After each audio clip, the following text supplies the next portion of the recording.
ka, napakamata pobre mo. Bakit? Mata pobre, naka-Rolex ka ba? Hindi. Naka-Gucci ka ba? May sumiselos dito. Anong ganap sa mundo ng showbiz? Sa December 6 na It's Showtime Awards, tila pinatamaan ni Vice ganda ang kilalang DDS supporter na si Attorney Rowena Guanzon.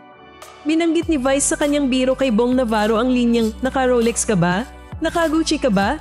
Na tila tumutukoy sa viral na insidente sa mall kung saan nag-meltdown si Guanzon at sinigawan ng isang Chinese na lalaki. Congrats. Serious na pala to. O, ngayon ako Congratulations, Vice. Congratulations. Deserve mo yun. Deserve mo, Maka-okray ka, napakamata pobre mo. Bakit?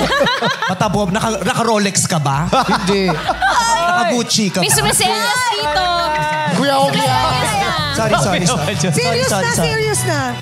Maraming netizens ang nag-ugnay ng biro ni Vice sa kontrobersyang mall incident dahil sa parehong tema ng pagiging ostentatious o labis na pagpapakita ng status.